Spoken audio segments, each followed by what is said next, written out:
The morning burned so August hot.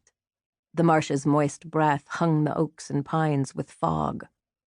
The palmetto's patches stood unusually quiet except for the low, slow flap of the heron's wings lifting from the lagoon. And then Kaya, only 6 at the time, heard the screen door slap.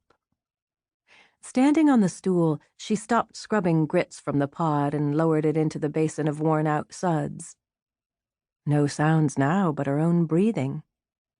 Who had left the shack? Not Ma. She never let the door slam.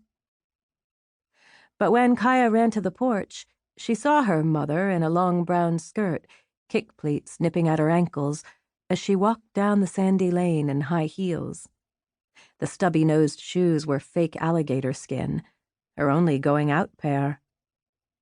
Kaya wanted to holler out, but knew not to rouse Pa, so opened the door and stood on the brick-and-board steps. From there she saw the blue train case Ma carried.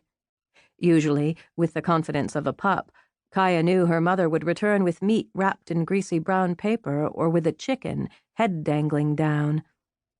But she never wore the gator heels. Never took a case. Ma always looked back where the footlane met the road, one arm held high, white palm waving as she turned onto the track, which wove through bog forests, cattail lagoons, and maybe, if the tide obliged, eventually into town. But today she walked on, unsteady in the ruts. Her tall figure emerged now and then through the holes of the forest until only swatches of white scarf flashed between the leaves. Kaya sprinted to the spot she knew would bear the road. Surely Ma would wave from there. But she arrived only in time to glimpse the blue case, the color so wrong for the woods, as it disappeared. A heaviness, thick as black cotton mud, pushed her chest as she returned to the steps to wait. Kaya was the youngest of 5, the others much older, though later she couldn't recall their ages. They lived with Ma and Pa, squeezed together like penned rabbits, in the rough-cut shack, its screened porch staring big-eyed from under the oaks. Jody, the brother closest to Pa, but still 7 years older, stepped from the house and stood behind her. He had her same dark eyes and black hair, had taught her bird songs, star names, how to steer the boat through sawgrass. "Ma'll be back," he said. "I don't know. She's wearing her gator shoes." "Ma don't leave her kids. It ain't in 'em." "You told me that fox left her babies." "Yeah, but that vixen got her leg all tore up.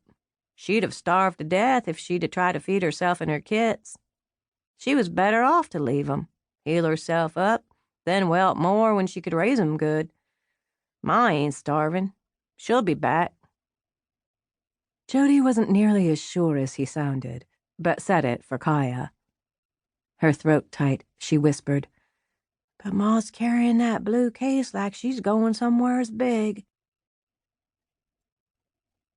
The shack sat back from the palmettos, which sprawled across sand flats to a necklace of green lagoons, and in the distance, all the marsh beyond. Miles of blade grass so tough it grew in salt water, interrupted only by trees so bent they wore the shape of the wind. Oak forests bunched around the other sides of the shack and sheltered the closest lagoon, its surface so rich in life it churned. Salt air and gull song drifted through the trees from the sea. Claiming territory hadn't changed much since the 1500s. The scattered marsh holdings weren't legally described, just staked out natural. A creek boundary here, a dead oak there, by renegades. A man doesn't set up a palmetto lean-to in a bog unless he's on the run from somebody or at the end of his own road. The marsh was guarded by a torn shoreline, labeled by early explorers as the graveyard of the Atlantic, because riptides, furious winds, and shallow shoals wrecked ships like paper hats along what would become the North Carolina coast. One seaman's journal read, "Ranged along the shore, but could discern no entrance. A violent storm overtook us. We were forced to get off to sea,